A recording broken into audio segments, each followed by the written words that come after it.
Welcome back, everyone. We are live from New Hampshire with Andrew Yang. Thank you, sir. Let's start with this. Sports. You've gotten a lot of heat on your sports predictions online because you didn't have a great track record. However, you were right with the Chiefs winning the Super Bowl. Do you feel vindicated now? Yes, I do. If you want to make a lot of money, just follow Andrew Yang on Twitter. I will pick the right sports team 51% of the time. That's it? You feel vindicated? That's about it. Were you worried? I was worried because I thought, they came back, but I was worried about the Chiefs in the beginning. But they're the comeback team like my team, LSU. You know what's great, Don, is I've gotten my bad sports picks out of the way, so now I don't feel much pressure.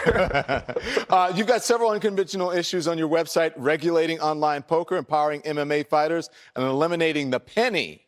Are those issues that you wish were getting more attention in this race? No, I mean, they're relatively minor in the scheme of American life, but I'm going to use the penny as an example. Did you know it costs more than 1 cent to produce each penny? It's bad for the environment. We're spending $25 million on producing pennies, more than they're worth. And who wants to get stuck behind that person in line? I don't. So getting rid of the pennies would actually help speed up our economy and save our environment. So how do you say cents? Like, if you have like 16 cents, what do you, I don't know. I know other countries have done the same thing, and just things get priced in fives and zeros. It'd be like 15 cents, 20 cents. All right. Back to the audience now. James Fursick is here. He's a student at the University of New Hampshire. He says he is leaning towards Senator Bernie Sanders. James? This is funny. You got a nice running joke Yang. Here. My question is, as seen throughout the last decade, the internet has exploded in all facets, imaginable and not.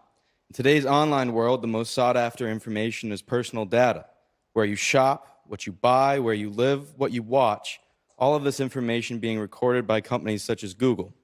How will you, as president, protect American citizens' privacy in the digital age, and specifically, how will this be applied within your national security agency? I love this question so much because this is one of the foremost issues of our time that we are not properly even thinking about addressing. So what do you do when you sign up with a technology company and you get that big agreement and it says, I agree, and then submit?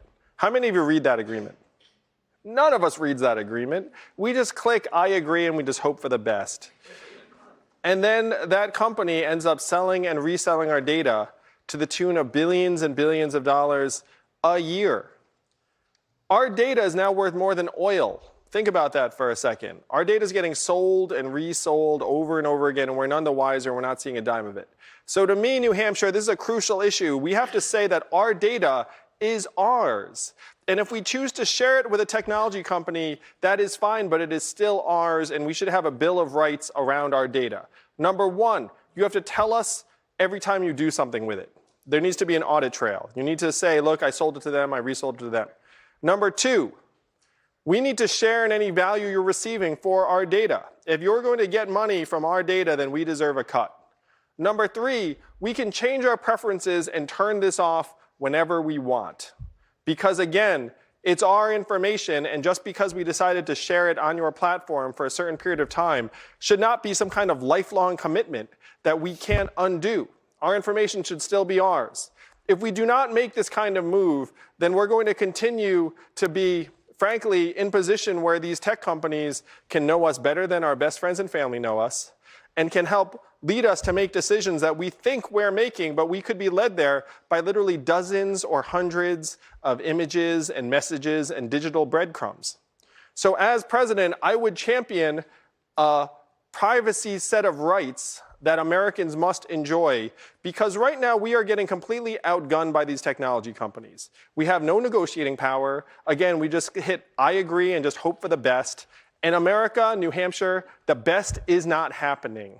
We have to make it so that our government is actually a counterweight to these technology companies and looking out for us and our data rights. And right now, our government is completely behind the curve on these technology issues. We are 25 years behind. How can I say that with such precision?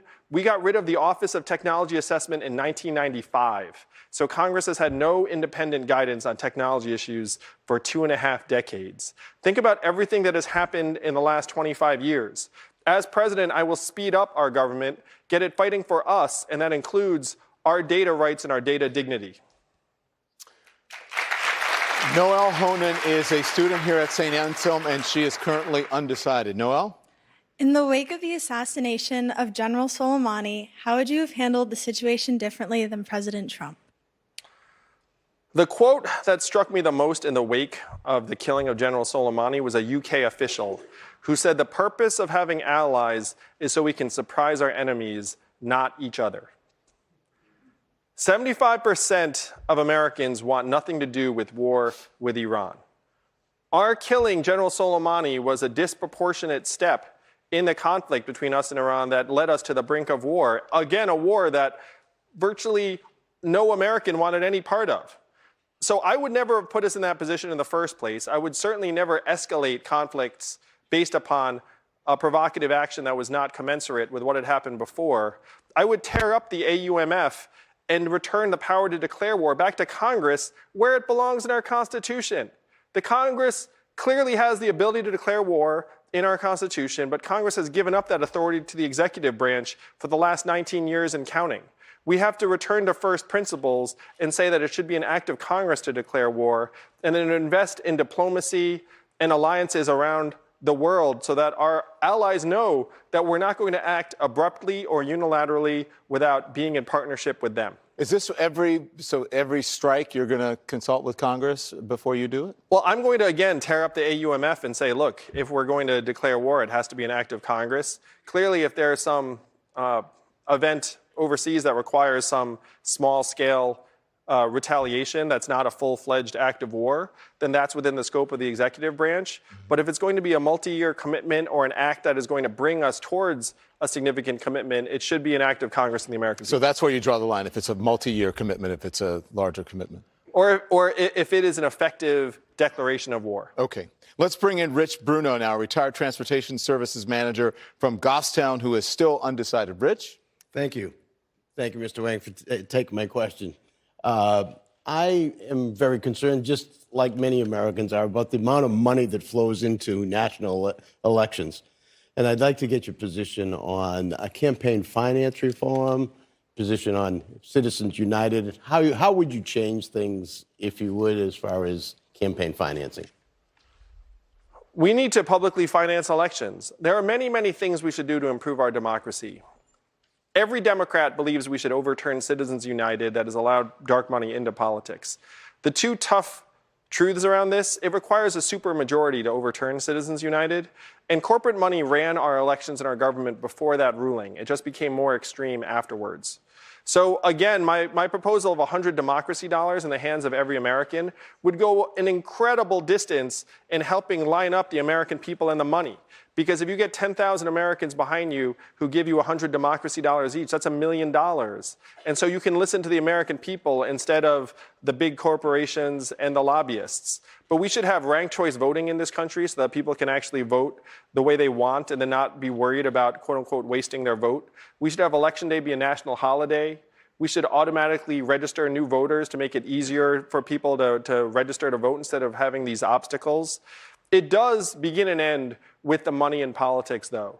And again, the best way out is for us to publicly finance these elections through a democracy dollars program so that anyone who wants to give to a candidate has $100 free dollars to do so. If you did that, you would see elections transform overnight.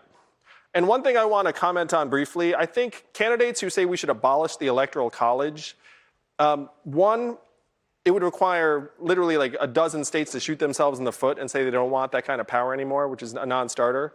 But two, it would end up disadvantaging rural areas because you would just campaign in major media markets, and that's not what the framers of the Constitution intended.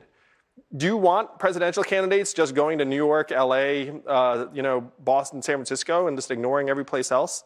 So we have to work with the system we have and reform it. The biggest step we could take is have public financing of elections by putting money into your hands.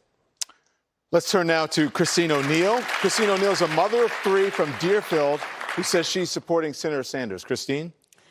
Hi, Mr. Yang. If you become president, will you be actively tweeting in office? Will you be as active on Twitter as President Trump has been? Why or why not?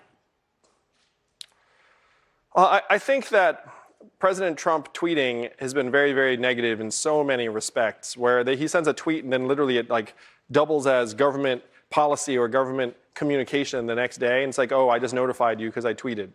And that's not the way government should operate. That's not the way government should run policy. So I think that presidents can take advantage of new media opportunities to communicate to Americans, the way that there was that radio fireside chat from Franklin Roosevelt. And so you can imagine like a digital version of that, where you have like a podcast or long form interview from the White House, and you disseminate information in that way. But I think Twitter is the wrong vehicle to deliver these sentiments, particularly when you can tell he's doing it late at night, he's just waking up, he's seeing something on cable news and he's responding in real time. It's not what you would want from a head of state or someone whose every word or deed can influence government policy for hundreds of thousands or millions of government officials. So that is, to me, not the right use of social media. We need to use it in ways that will actually help us reach the American people and not, frankly, raise alarm bells in our country and around the world every time someone sends the wrong tweet. Yeah. So I don't have to worry about you live tweeting me during my show, like, you know, that happens sometimes. Thank you, Mr. Yang. Thank you. I appreciate it. We appreciate it. Coming up next, presidential candidate Tom Steyer joins my colleague Dana Bash.